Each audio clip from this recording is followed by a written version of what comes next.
Delivery po, ma'am. Kanino naman galing yan? Hindi mo ba ako pipicturean? Hindi na po, ma'am. Alam po na nagpabigay niya na i-deliver ko po sa inyo. Ha? Paano? Nandito ba siya? Sige po, ma'am. Salamat.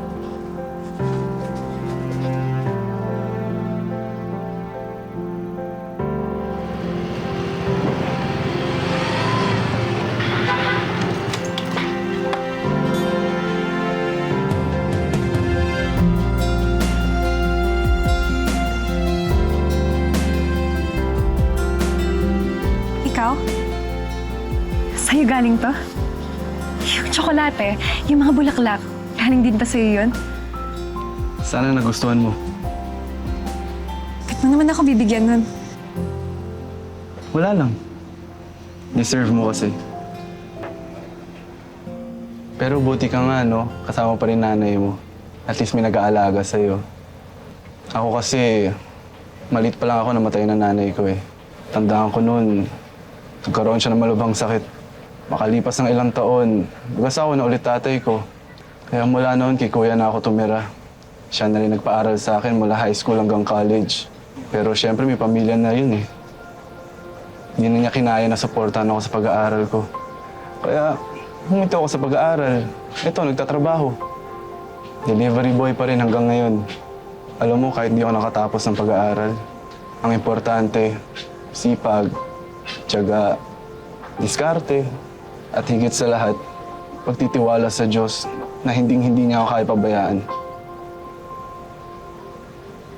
Ready ka na? Yan. Yan! Dahan-dahan na, okay? Lagay ko lang muna to, Okay lang ba? Yan. Yan. Okay ka? Dahan-dahan lang Nakatakot pala yung ganito. Trust me. Ako bahala sa'yo. Dahan-dahan lang. Yan. Huwag ka dyan humawak sa balikat ko. Sa bewang ko. Ayan. Uy, ang higpit masyado. Baka hindi ako makahingin eh. Yan. Tama ba? Ready ka na? Trust me? I trust you, Remboy. My dream boy. Ano yun? Ha? Hindi sinabi ko. Wala. Wala ba? Okay, ready? Ready? Ready. Okay. Hawak ka lang.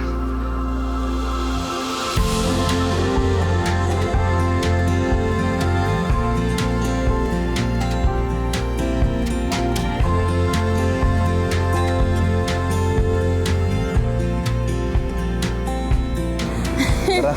Masaya pala. Nag-enjoy ka? Hindi na ako takot. Sabi ko sa'yo, ako bahala sa'yo eh. Tara. Let's go.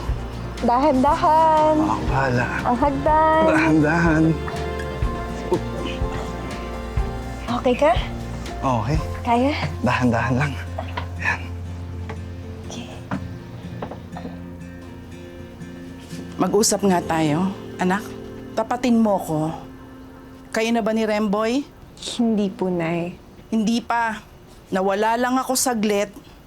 Nagpatangay ka na. Nay naman, pinasyal niya lang po ako.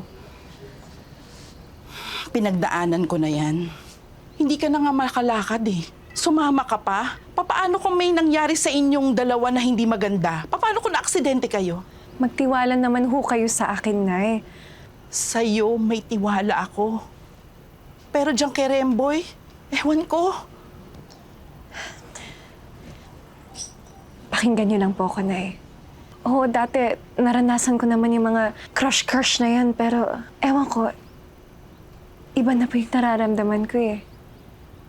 Gusto ko, lagi kami magkasama. Iba na po yung nararamdaman ko, Ma. Parang first time ko. Ano? Anong first time? Diyos ko naman. May nangyari na sa inyong dalawa. Ano ba naman yan, Shane? Paano kita pagtitiwalaan? Hindi po, hindi ko naman po gagawin yun. First time, ibig ko pong sabihin, first time ko pong in love. Yan na nga bang sinasabi ko sa'yo eh. Maghinay-hinay ka naman, Shane. Ikaw lang ang inaalala ko. Ayaw kitang masaktan. Na hindi mo pa nga kilala na lubusan niyan si Remboy eh. Hindi mo pa alam kung talagang tanggap niya ang kalagayan mo. Eh, bakit po? Simula pa lang parang tutol ka na sa kanya. Sino ba naman ang lalaking papatol sa isang lumpo? Ha? Sabihin mo nga sa akin, ano yung kukuha ng bato na ipupokpok niya sa ulo niya? Hindi po ako lumpo, Nay. 3 buwan ka nang hindi nakakalakad. Ilang taon na po ba tayo naghihirap? Mula nung nawala si tatay, nawalan ka ba ng pag-asa? Hindi naman, di ba? Kayo pa nga po yung nagsasabi na makakaahon tayo eh. Makakalakad po kong muli, Nay.